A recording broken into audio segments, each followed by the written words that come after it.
of War. So the third department that was established at this time was called the Department of War. And this department was set up to help the President of the United States manage military matters.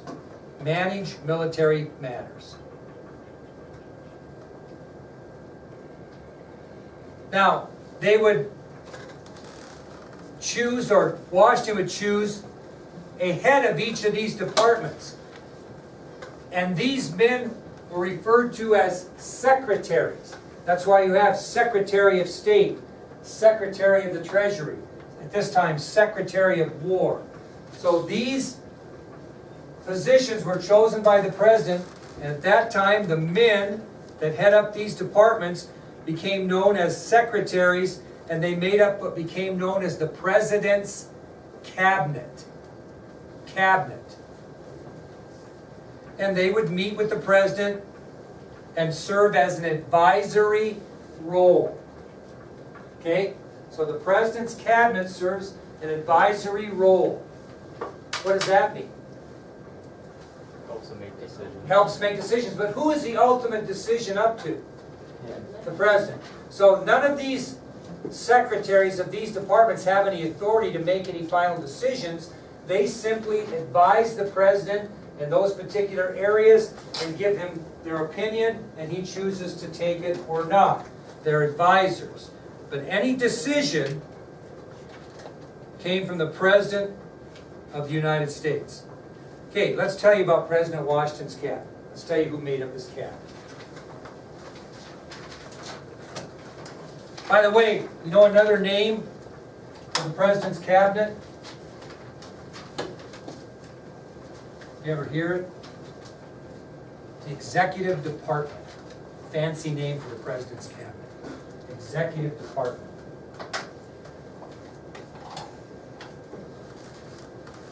Okay. The man that served as President Washington's Secretary of State was Thomas Jefferson.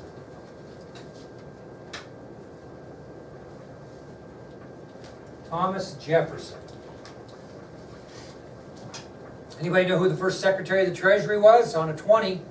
No, he's not on a 20, he's on a 10. Alexander Hamilton.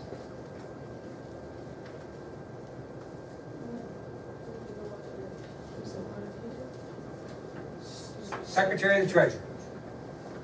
And who was ironically, our first Secretary of Defense?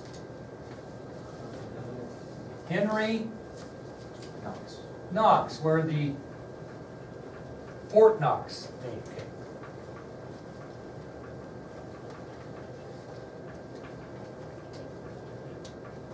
Now, President Washington also decided that he needs some help with legal matters. So he appointed a lawyer to the position of Attorney General. So he created another position called Attorney General. And this person would advise the President on matters of law. And the man that he chose as his first Attorney General was Edmund Randolph.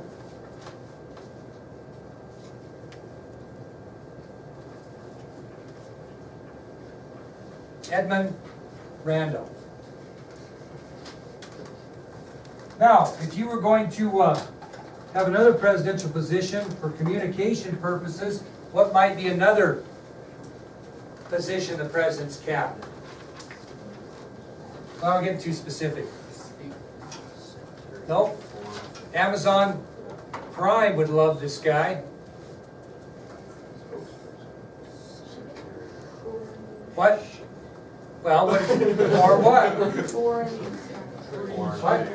trade. What did you say?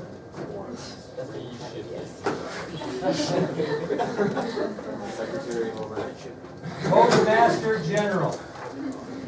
Postmaster General, and that was Samuel Osgood. Samuel Osgood established the postal system as we know it today. Samuel Osgood was the Postmaster General. So these were the big players, so to speak, in Washington's cabinet. Thomas Jefferson, Secretary of State. Alexander Hamilton, Secretary of the Treasury. Henry Knox, Secretary of War. Edmund Randolph, Attorney General, and Samuel Osgood, Postmaster General. Yes? Why is it called a cabinet? You know, Is it like a cabinet you take out your glass? I'm not really sure. No, which one am I gonna use? We'll have to look that up. Like a little, like, glass cabinet. Anybody have a guess on that? And like people's heads sit in there. Presidential cabinet? We'll look that up.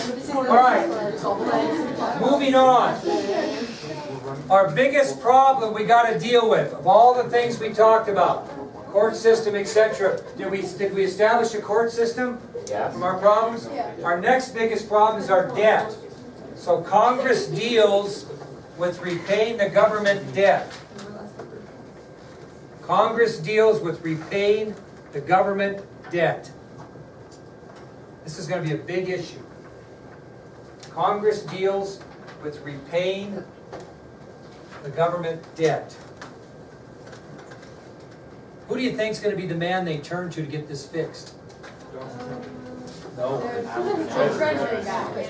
Secretary of the Treasury, Alexander Hamilton, will be the man that Congress will turn to and ask him to find a solution to the nation's debt problem.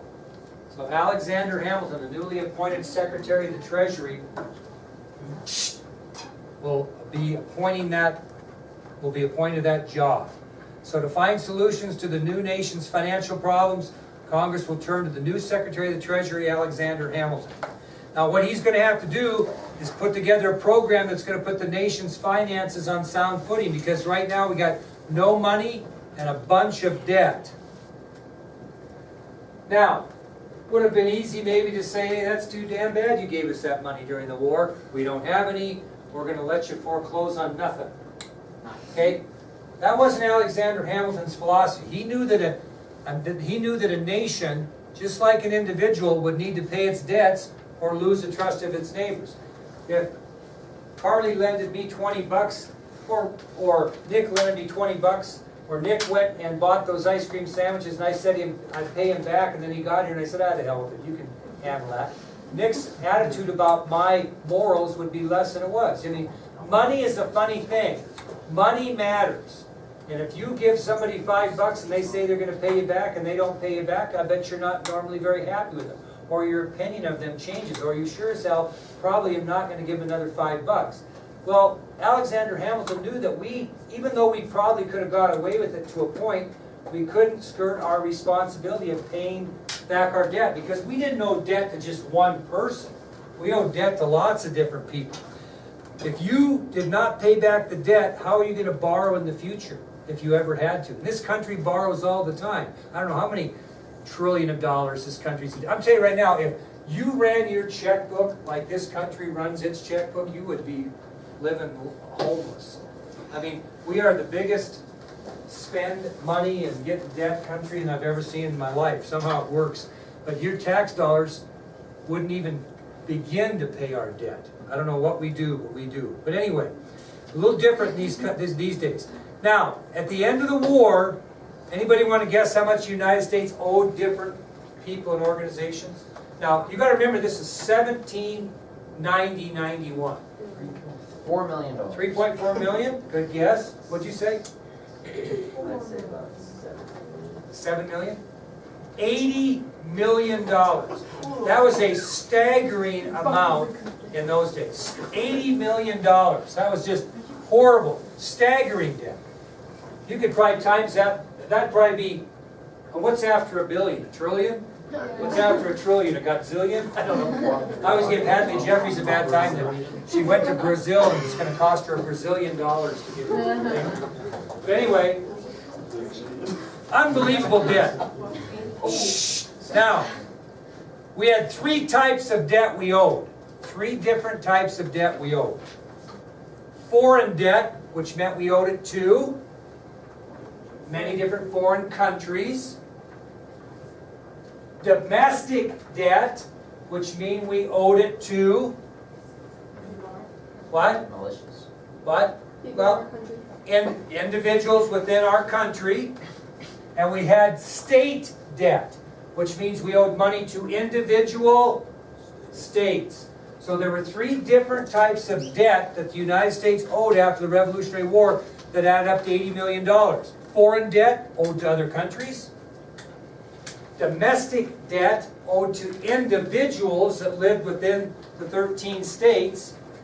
And state debt, which means we owed money to specific states.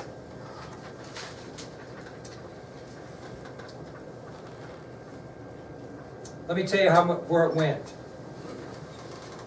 Foreign debt. Let's talk about foreign debt. We owed about $12 million to the countries of France, Spain, and the Netherlands. $12 million to the foreign countries of France, Spain, and the Netherlands. How are we going to repay that according to Hamilton's plan? How are we going to repay that money? Just like you do a bank loan. We arrange to repay those countries with interest over a fixed period of time. That's what Hamilton decided. How we were going to do that was to pay back those foreign countries over a fixed period of time with interest, just like you would bank loan. That's the foreign debt.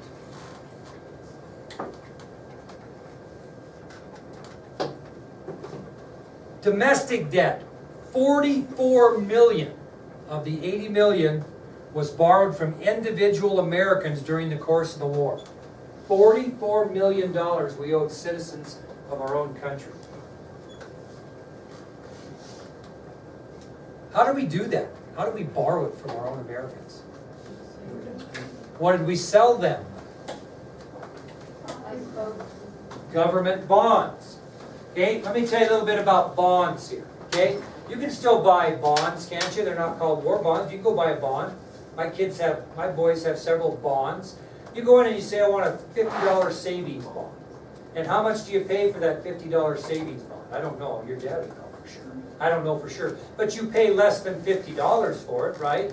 And then as it sets in the bank for a period of time, it accumulates interest, and at a certain date, it's worth $50. So you go in and pay $36.50 for it. I don't know. I'll have to ask him. Call and ask him.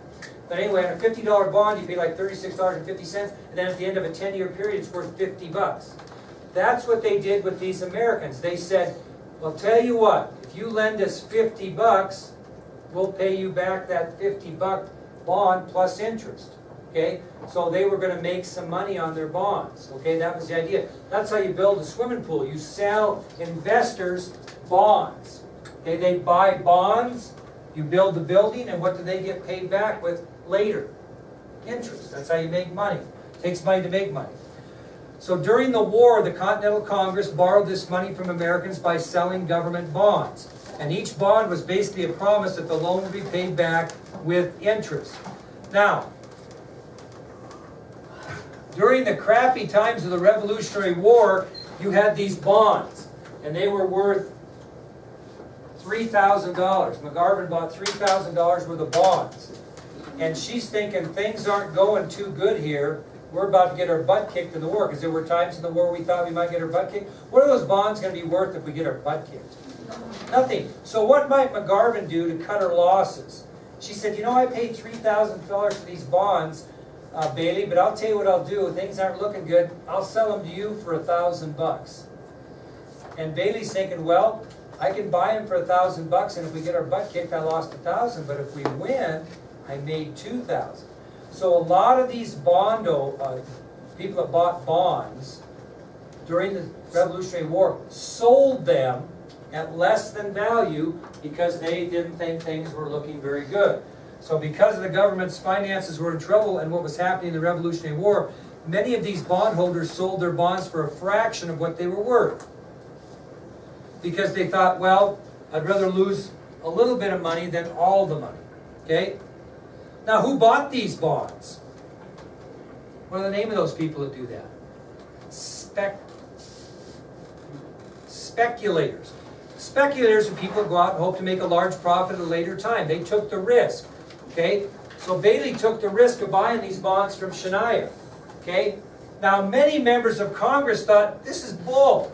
We're not paying these speculators back in full. They took advantage of Shania. We're not going to give Bailey, pay her back. The hell with her. All she was trying to do was make a buck off of Shania. We're not paying that debt back. That's crazy. Well, Hamilton disagreed. He said, if you don't pay those bonds off their original value, you are still shirking your responsibility. So we'll talk more about that tomorrow, okay? Nice job today. Bailey, shame on you for being a speculator. John Jay.